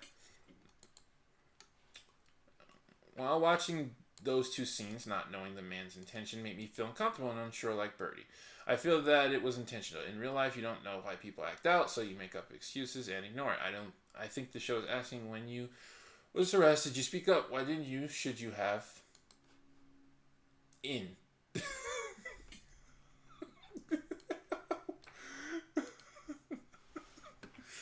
Oh. Okay. I think the show should be asking, when you arrested, did you speak up? Why didn't you? Should you have? Yes, I agree with this. I do agree. Again, it doesn't go against what I was saying, but I do agree that that's what the show was about. The importance of the situation with Dirk and Pastry Pete is how it affects people. Intention does not make what they did okay. Never said it did. Nor does it make what they did any less harmful. Making a comparison to Bojack. Bojack is a bad person despite his intentions, not necessarily being malicious. He's a bad person because of his actions. His actions are harmful and negatively affect those around him. The people Bojack has harmed shouldn't feel the need to see the other side. Not talking about the people, talking about how the show presents its story. Because that's not their problem to face. No, but because we're seeing how Bojack got the way he did, we can avoid traveling that same route. We can see, oh, what he's doing is wrong. We should take a step back and look at ourselves to see if we're in the wrong. Moving back to Dirk and Pastry Pete. Again, I'm getting a bit offensive here, or maybe defensive is the better word. Moving back to Dirk and Pastry Pete, their actions are bad and would never be okay in that situation unless somebody else is okay with it. That's the thing about harassment. If somebody is okay with it, it's not harassment. Commenting and sexualizing a coworker you do not know nor are familiar with is never okay unless they are okay with it because they will see it as flirting or a joke. You shouldn't do it if you don't know them because, again, you could potentially be harassing them. That's why you shouldn't do it. Holding someone's head near a stovetop when they clearly do not want to do that and are actively trying to push back is never okay. See, that right there is debatable because I don't know what is okay in the workplace of a chef environment. I know I wouldn't want my head held over a boiling pot. I know there are also a lot of other things I didn't want but make me a better person in a certain regard. So that's why I wonder. I don't want to defend what Pastry Pete did because I don't know his intention. And even if I did know his intention, I don't know if that would justify his actions. But I do not like the thought process of something is never okay. I don't like absolutes because a lot of times there is at least one exception to the rule. And it's just the exception you didn't think of. Sure, some people might not see it as a big deal, but that doesn't mean that action was okay. Because the action is, in most cases, harmful. So an action is not okay. It is objectively not okay because in most cases it is harmful. What about in the case where it's helpful? What about in the case where it does wonders for the person? What about when it's helpful and the person wants it done to them? Does that make it okay? See, that's the thing. That's why I don't like absolutes. Again, I'm not saying that's what Pastry Pete did. I'm just saying this is not the kind of logic I would use. I keep leaning over here. I'm pretty sure I'm way out of shot because I don't have my camera on screen. Yeah, I'm way out of shot. I'm supposed to be like here, like reading the comments like this, but I keep leaning this way.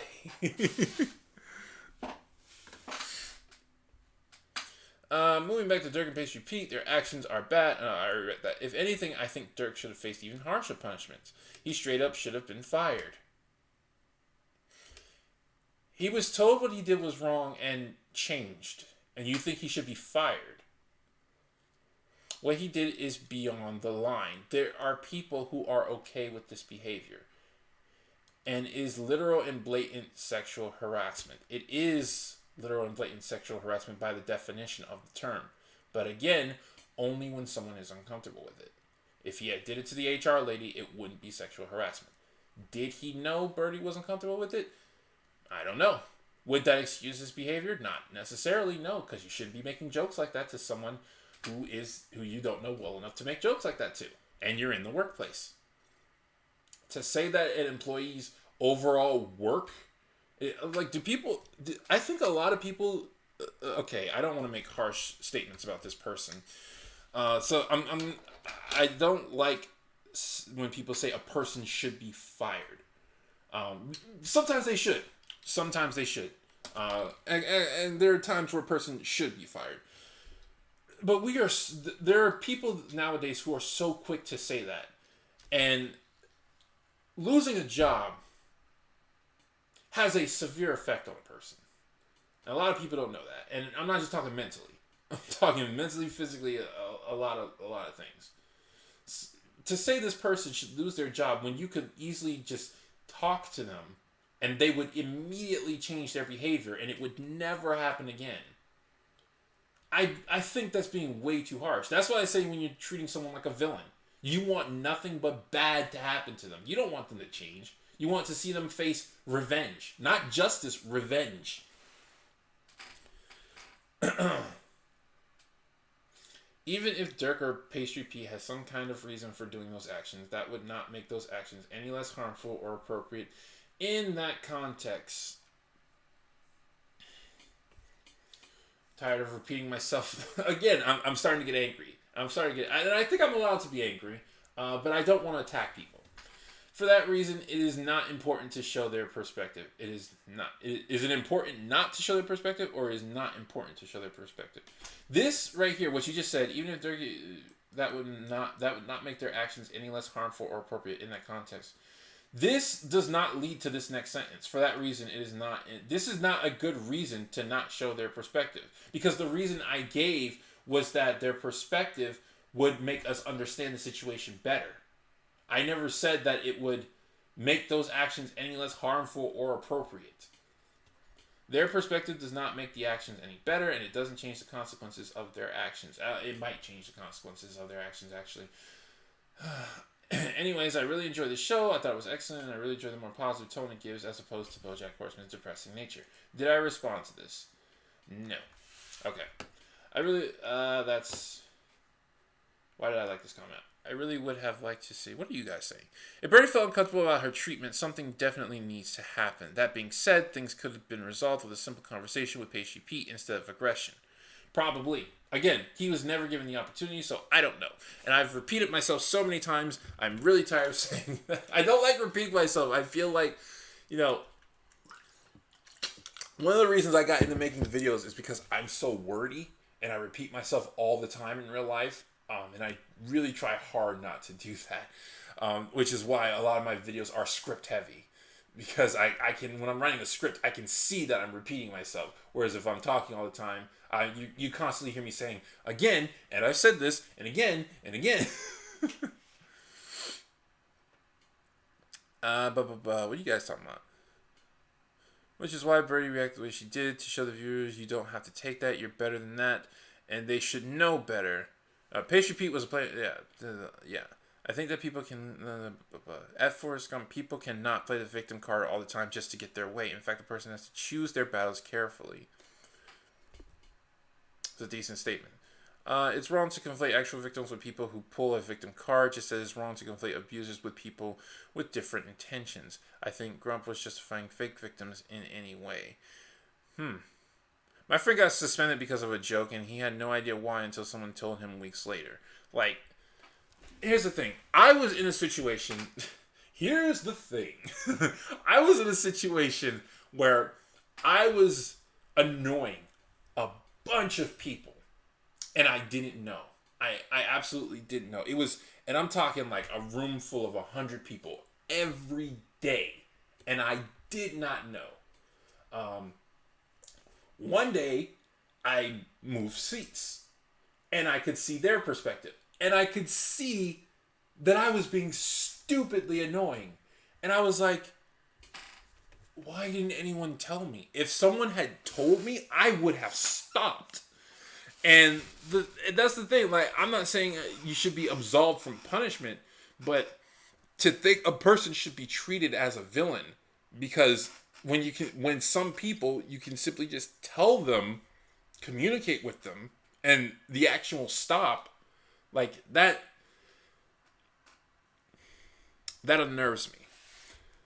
I think that possibly when Bertie would try to talk to Dirk on her own, he might walk away and avoid it, so it happened in front of a bunch of people. It's possible. Again, if that had happened, we would know that he wasn't being genuine to her feelings in regards to this situation. Yeah, but when the yellow bird told Pastry Pete to not touch her, he brushed off her concern by just saying some people can't handle his profession. Yeah, he did do that. But again, looking at the kitchen environment, and again, this is looking outside the show, looking at the kitchen environment, that kind of stuff does happen in the kitchen environment. Again, I worked in, it was just a small ice cream kitchen, and that happened.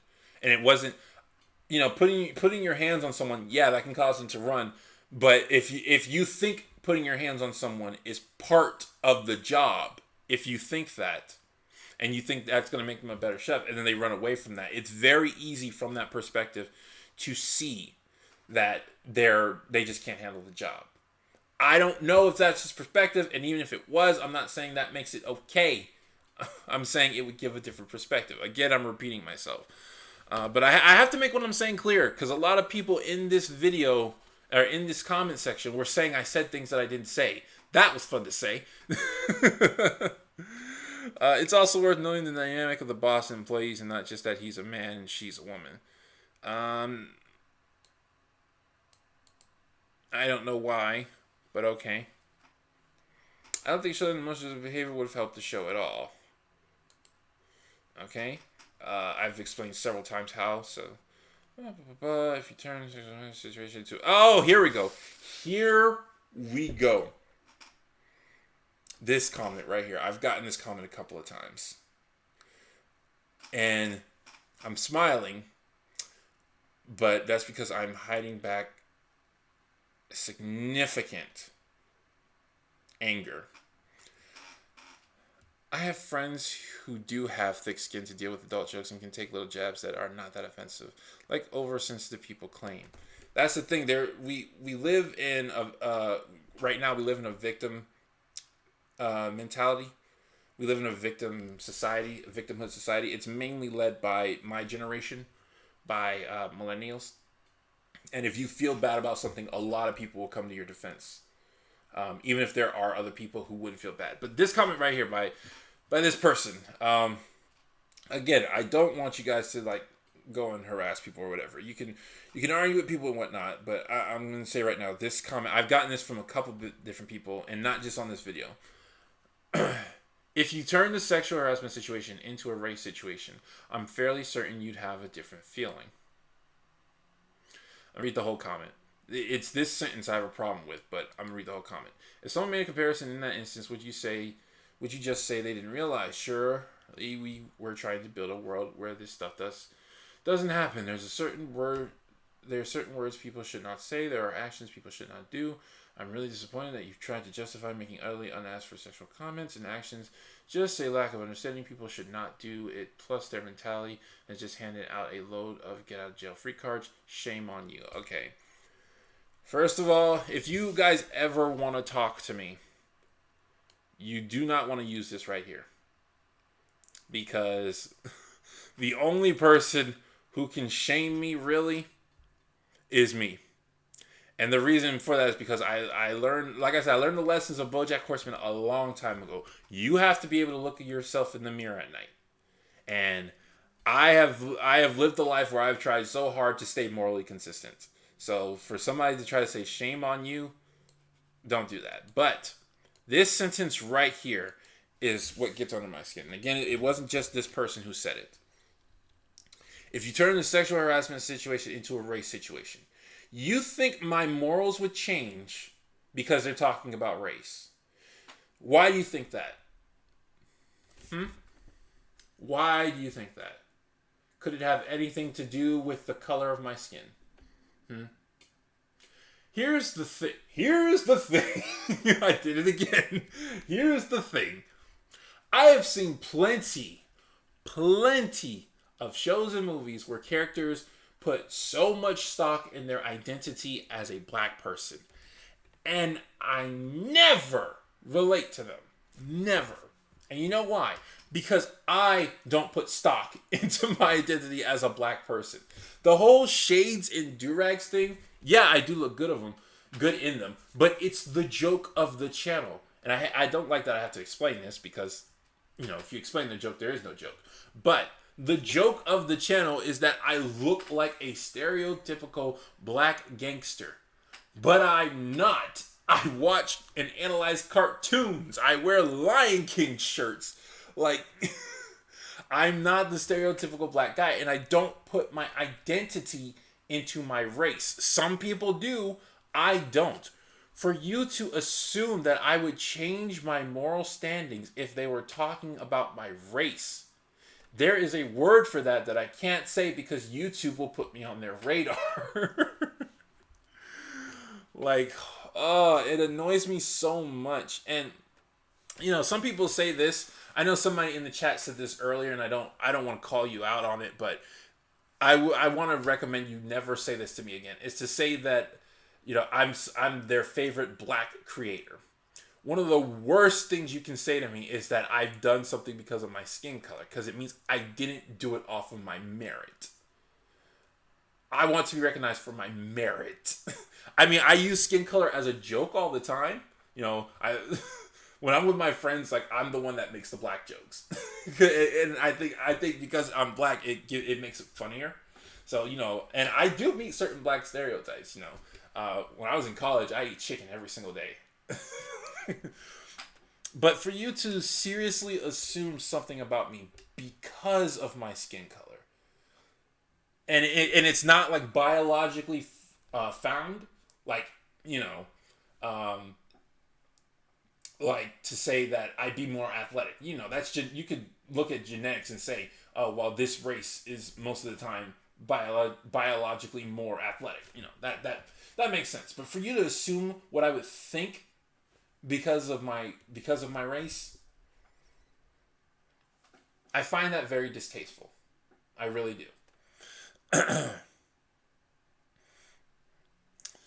Man. I have friends who do have the. I already read that. I understand getting frustrated by being misunderstood. I disagree with the SJW movement. Despite being a trans person, I get a lot of hate for that.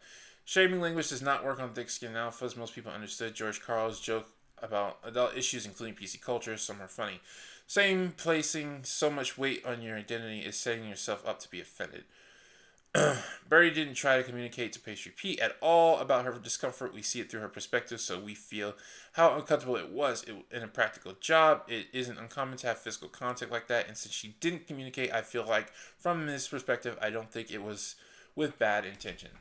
It's a very I can't think of a better word, so I'm just gonna say good. A very good take. I hate when people use that type of defense when it comes to arguing. I hear it so often. That is the problem. People think that being defined by their race or gender is a characteristic and cause of character development, which is not true. I mean, if your identity as a certain thing that you are, race, gender, whatever, it can still make for a good story. I look at F is for Family and I still like it. And I said in my video, I relate more to Frank Murphy than I do BoJack Horseman because he identifies as a man. And I do put some stock in my identity as a man. Some stock, not all, but I do put some stock in my identity as a man.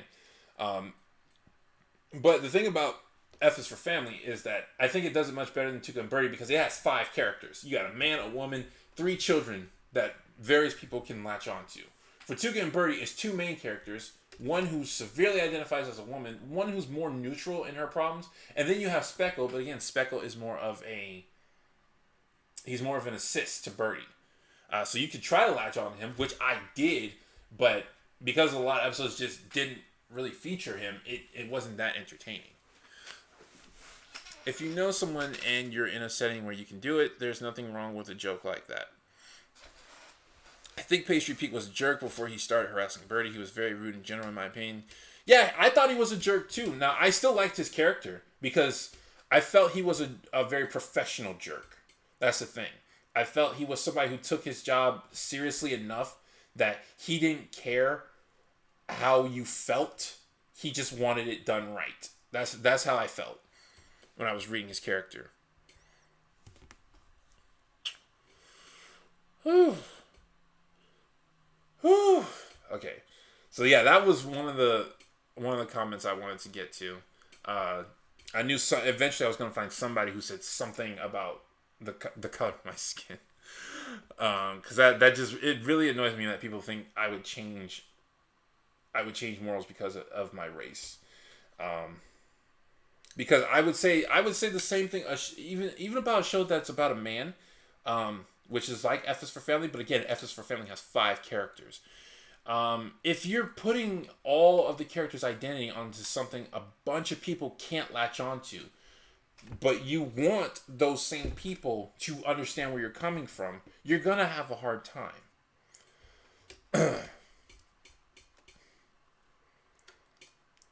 I guess BoJack strangled Gina. But I completely disagree. You hear after watching. Okay, yeah. I guess Bojack strangled Gina because he knew it would make her a better actor. He probably also didn't know it was a bad idea to see. Here's the thing, right here. Here's the thing.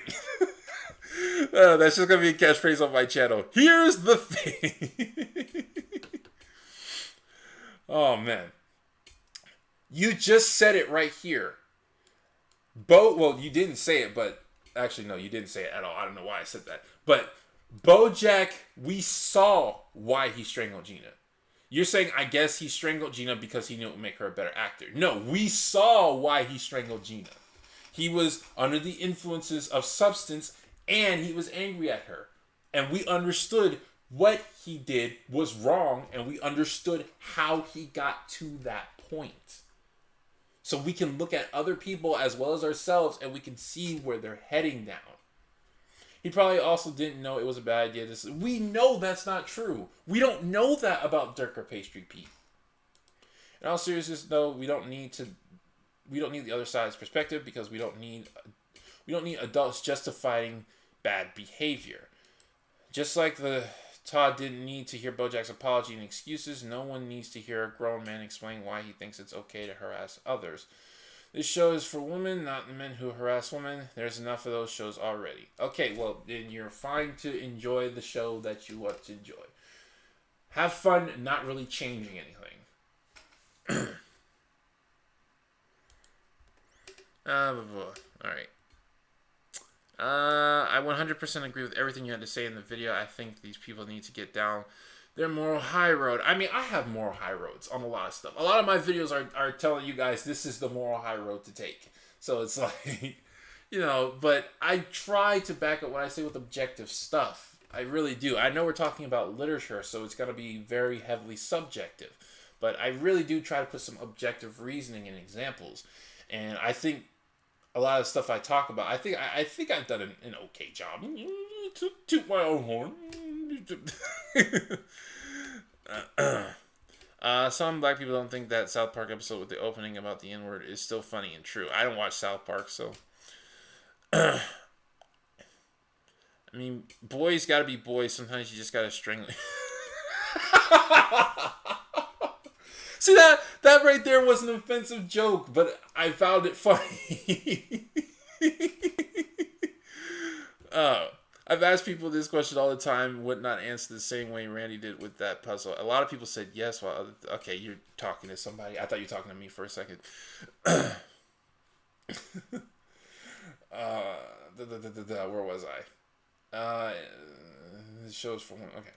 I disagree with what your interpretation of it trying to have a conversation actually entails. To me, it seems like the show focuses more as a self-help analysis of the victims of harassment and generally seems to focus more on sort of a conversation starter instead of more encompassing representation to get the ball rolling. It feels more like they are aiming for an opening statement type dialogue. That's a fair statement.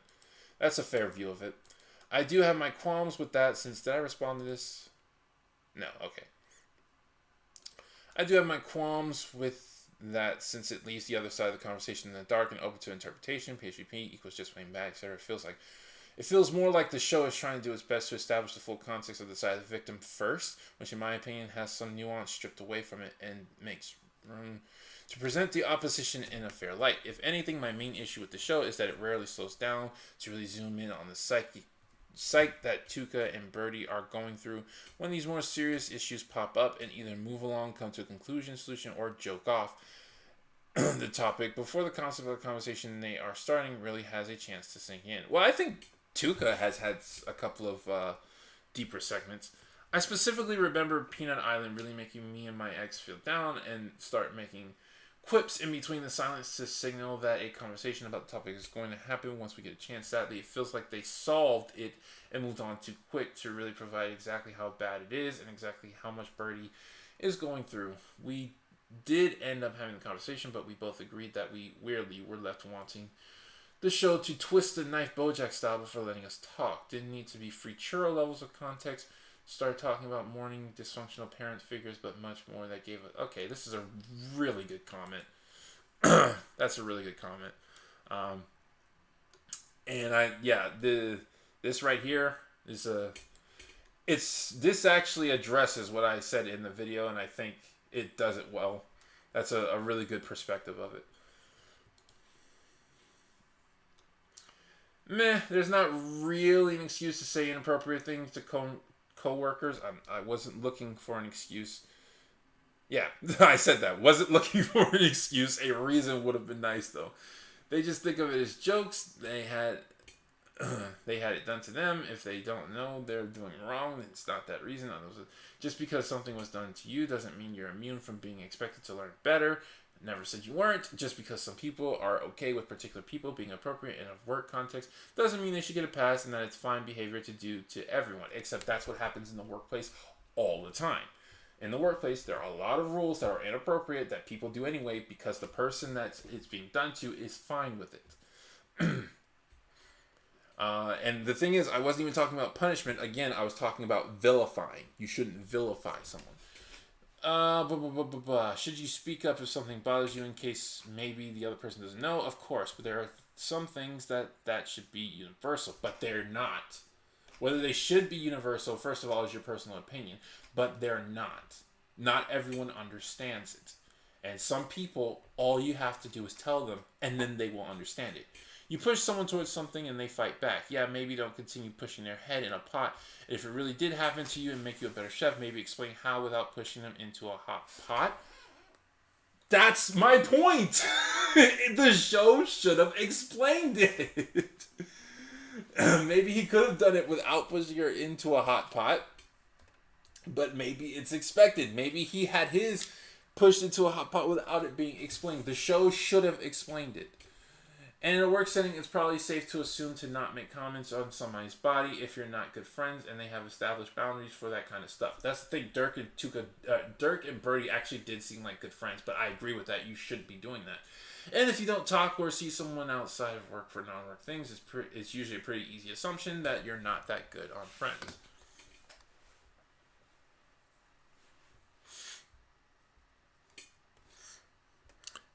Reminds me of the BoJack Horseman.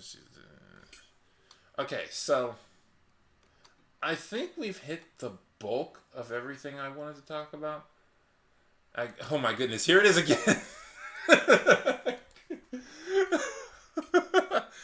Everybody wants me to talk about this show. Guys, are you ever going to let me do the Big Mouth review? You guys voted for it. Oh, man. So, I think we've pretty much hit most of the stuff I wanted to talk about. Yeah, again, just to reiterate, I'm not trying to justify their actions. I'm not trying to say what they did is okay. What I said about the show was that if it wanted to make as big an impact as BoJack Horseman did, which a lot of people were curious about, then it needs to show the perspective of the other side. The problem with these Netflix shows is that they're putting their personal politics ahead of good storytelling and good character development. Well, see, that's the thing. I don't think Tuca and Bertie necessarily does that. I think a lot of shows that talk about the subject that Tuca and Bertie talks about do that. I don't think it's Netflix in general. But I think a lot of shows do that, which is why I wanted Tuca and Bertie to at least stand a chance. Because I think you could finally talk about this stuff that it wants to talk about in a more mature perspective, rather than something like Batwoman, which is just, from what I've seen, is just saying, hey, I'm right, everyone else sucks. That's what these topics usually come down to, is them saying, I'm right and everyone else sucks.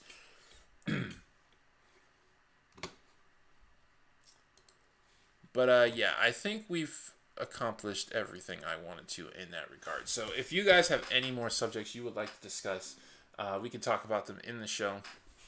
In the show. Why did I say in the show? We can talk about them right now. Anybody got any questions or anything? By the way, yes, I will be making This Is You Watching into a main series. A lot of people like that. It got a lot of views, like, for my channel. You know, it got a lot of views.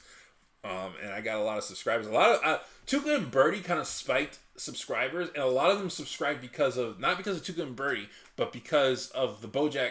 This Is You Watching BoJack Horseman.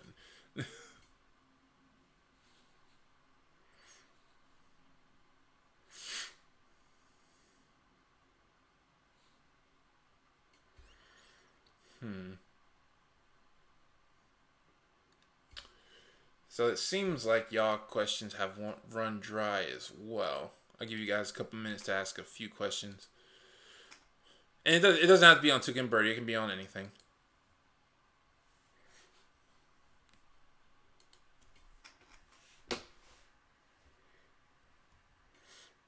Does anybody here like to make... Everybody keeps asking for Agretsuko, so I guess I'll watch it. I guess I'll review it. I don't know if I'll review. I don't know if I could do reviews, really, because, like, every time I try to do a review, Tuca and Bertie, I try to do a review. And I was serious when I said I, for weeks, sat down writing a script, and then I just threw it out and wrote another one in, like, 20 minutes. I was serious about that. Like, freaking... I was trying to write a review for it, but the main thing I wanted to talk about was the whole empathy for your enemies thing. So the script wasn't flowing properly. And so finally I just wound up throwing out that script and just writing only about the empathizing for your enemies. So I don't know if I don't know if I will ever review a show. I want to review Troll Hunters, but you guys wouldn't watch that. Troll Hunters is a Saturday morning cartoon. It's not an adult cartoon. And I'll see what I'll have to do with Big Mouth, because I was intending to do a review on Big Mouth. But it seems like Just a Robot said he wanted me to analyze it specifically. So, what are you guys saying? Do you think BoJack Horseman did a better job with the topic with the Hank episode? It didn't seem very resolved to me. BoJack Horseman was more so about Diane versus society than it was Diane versus Hank. It was about how Diane, because she wanted to do something righteous, was becoming a villain to a lot of people in society, including Mr. Peanut Butter. So I do think it did that pretty well.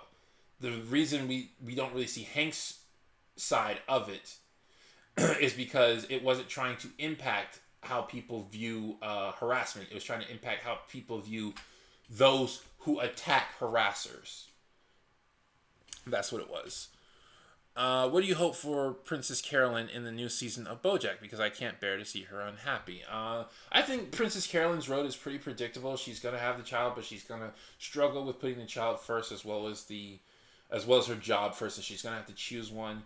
I think if they want to stab you in the gut, they'll have her give up the baby. I hope they don't have anything happen to the child, because like it dies or something, because even though that would be extremely heart-wrenching, like, I think it might be too heart-wrenching for me. Like, that's going... I'm not going to say it would be against, like, the show's setting, but, man, I don't know if I could take that. Not really a question, but I think that people should stop comparing Tuca and Bertie to BoJack. I mean, there are some ways it shouldn't be compared, but I was mainly comparing on how it was going to impact society. I say that about Netflix, is that a lot of them approach an issue from a certain side to push an agenda and hardly ask any critical questions to get the audience to think. One show, the Taken series I watched, they did that. They pushed a lot of agendas, and the story, I got bored of the story because of all the agendas they were pushing.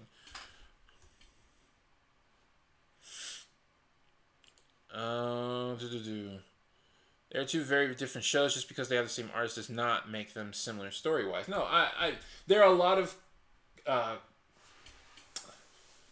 of reasons why Tuca and Bertie is good, because it's different. Like, one thing I hate is when a show is too similar. For example, Milo Murphy's Law. I could not get into that show because it was just Phineas and Ferb with different people. The same art style, the same camera angles, the same type of music. It was the same show. And a lot of people, I said that, I was like, I just can't get into the show. It's just Phineas and Ferb with different people. A lot of people are like, well, just because it's made by the same person doesn't mean it's the same show. There are differences. And I'm like, no, there's not. Like, you can see the differences in, like, Butch Hartman stuff. Like, you would never mistake Fairly Odd Parents for Danny Phantom. You can see the difference. And even in shows like Animaniacs and Freakazoid, like, even though they're very similar, you can still feel like they're different shows. Phineas and Ferb and Miles Murphy just felt like the same show. I would never want Tuca and Bertie to be just BoJack Horseman with different characters. No, that's not what I want. I'm very glad it stands out on its own in a lot of different ways. What I was mainly comparing it to was the impact it was going to have. And I don't think it's going to have as big enough as an impact as it wants to, because it's not empathizing, which is something BoJack Horseman does very, very well. Big Mouth is a weird show for you to be reviewing. A lot of characters have become unlikable for another different reasons. Like, I don't even know if I'm going to watch season 2. I already finished season 1, and I was only going to review season 1. But certain people are like, it gets much better in season 2, and I'm like, I didn't even want to watch season 1. Everybody made me watch season 1. Do you believe that Tuca and Bertie was made to contrast the BoJack Horseman show's view of empathy with a show that explored sympathy? That's an interesting view. That would be a really interesting view. That in itself would be a good show. Somebody who makes 2 shows, one that portrays empathy, one that portrays sympathy. That episode was nice, to be honest. I'm a cheesy guy. Ties in a car crash.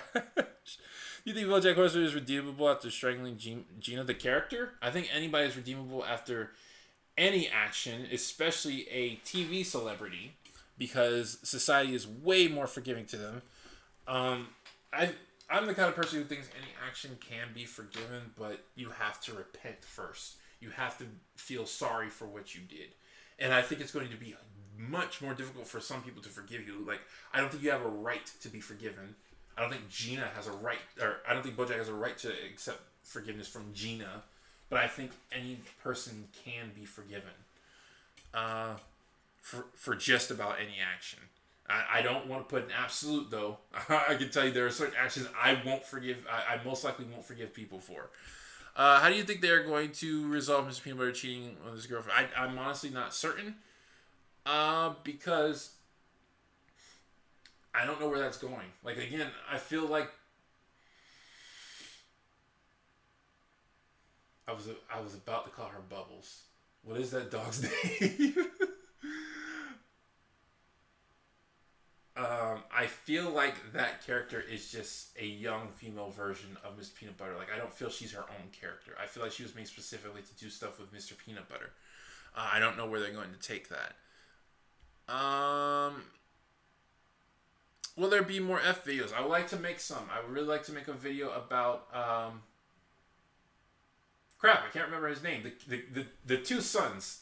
I would like to make one about them. I wanted to make a video on every single character, because every character in F is for Family tackles a role in society, and I think they're very interesting. But as I've said before, I have a hard time empathizing with somebody's identity as a woman, and I don't know if I'll be able to properly tackle Sue's position. So I don't want to do it injustice. Has everyone ever watched As Told by Ginger? Yes, I didn't like it because of the art style, but it was a really, really good cartoon. As an adult, I can appreciate it more. I know it's not an adult cartoon, but it really resonated with me when I was younger. I still like her despite that because the show paints her as being in the wrong. Will Miss Peanut Butter outgrow pickles? Probably. I got into an argument with someone on the flaws with certain Simpsons episode, and some people are afraid of calling out the flaws with Lisa Simpson because of backlash.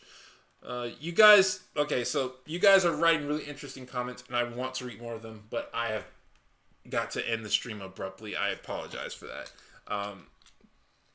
So I will see you guys later.